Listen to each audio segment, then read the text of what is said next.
आप सभी का स्वागत है।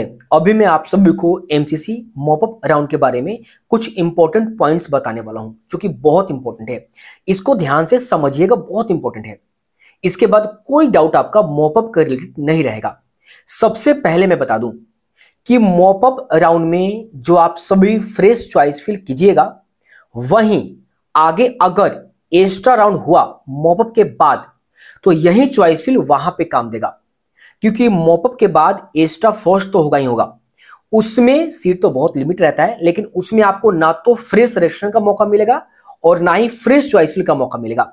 जो आप सभी मॉपअप राउंड में करेंगे वही एक्स्ट्रा में जाएगा। समझ में आ गया? अब चलिए शुरू करते हैं। कौन कौन स्टूडेंट्स पार्टिसिपेट कर सकते हैं? सबसे पहला पॉइंट, अगर आप सभी ने all India quota first round या सेकेंड राउंड या फर्स्ट राउंड या सेकेंड राउंड में रजिस्ट्रेशन कर दिया है, फी पेमेंट कर दिया है, लेकिन कोई भी कॉलेज अगर आपको नहीं मिला है तो आपको मॉपअप राउंड में सिर्फ और सिर्फ चॉइस फिल करना है, फ्रेश रजिस्ट्रेशन नहीं करना है।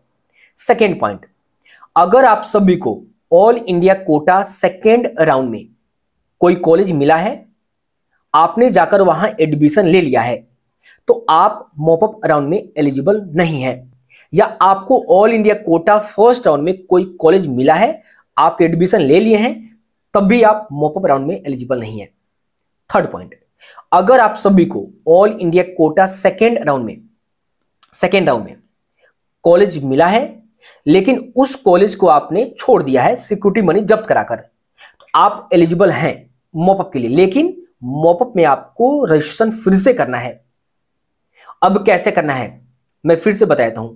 अगर second round all India quota से आपको कॉलेज मिला, उस सीट को छोड़ दिया, आपने सिक्योरिटी मनी जब्त करा दिया, तो मॉपअप में आपको लॉगिन करना है। न्यू रजिस्ट्रेशन पे क्लिक नहीं करना है, आपको लॉगिन करना है। फोन से जैसे ओटीपी आता है वो प्रोसेस करना है। उसके बाद जैसे आपको दिखेगा दो कॉलम इनकम्प्लीट का, एक काउंसलिंग सिलेक्शन का और सेकेंड फाइनल सबमिट जहां पेमेंट करना है, इन दोनों को आप कंटिन्यू करके पेमेंट कर दीजिएगा। चॉइस फिल का ऑप्शन आ जाएगा जैसे स्टार्ट होता है। आई थिंक आप सभी को समझ में आ गया।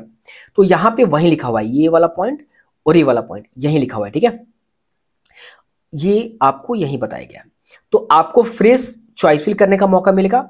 आपको इसका पब्लिकेशन रिजल्ट का डेट आपको पता है, ठीक है।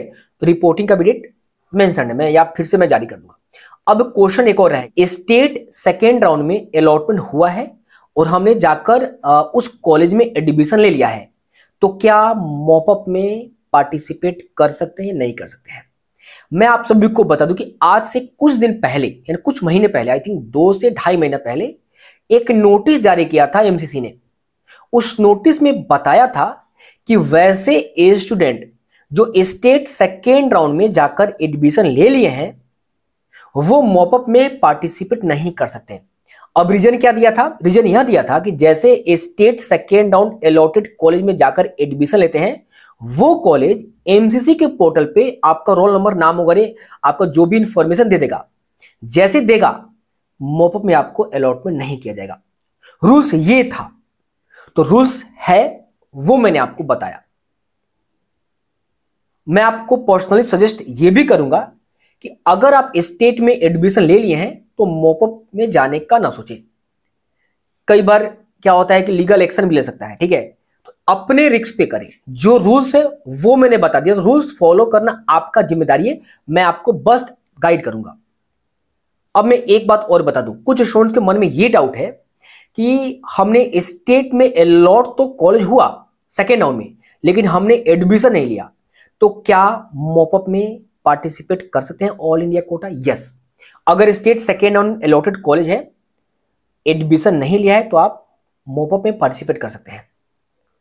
लेकिन एक बात देख लीजिएगा ध्यान से, कि ऐसा ना हो कि स्टेट सेकेंड राउंड में कॉलेज मिला और नंबर कम है आपका, उसको छोड़ दो, तो ऐसा ना हो कि आपका ये ऑल इंडिया कोटा में भी कॉलेज ना मिले, क्योंकि बहुत सारे स्टेट का कट ऑफ ये कम गया है, बहुत ज्यादा कम गया है, 580 590। तो ध्यान से बस मैं इतना ही बोलूंगा। आई थिंक आपका सारा डाउट क्लियर हो गया। जो भी आप सभी मॉपअप राउंड में करेंगे वहीं रहेगा, जाएगा इस राउंड में, एक्स्ट्रा राउंड में। आपको चॉइस फिल करना है, कर दीजिए आप। अगर आप लिमिटेड, सपोज कि आपका 605 610 नंबर है, जनरल ओबीसी से बिलोंग करते हैं और लिमिटेड कॉलेज डालते हैं, तो आपको कॉलेज मिलने की उम्मीद कम हो जाता है। बस मैं आपको इतना ही सजेस्ट कर सकता हूँ कि मैक्सिमम कॉलेज फिलअप करें, अच्छे से आप सभी प्रेफरेंस दें। प्रेफरेंस बहुत इंपॉर्टेंट होगा। बस मुझे आप सभी को यही बताना है, रिस्क आप सभी ना लीजिए। कोई भी डाउट हो आप सभी पूछ लेना। मिलते हैं अगले वीडियो में।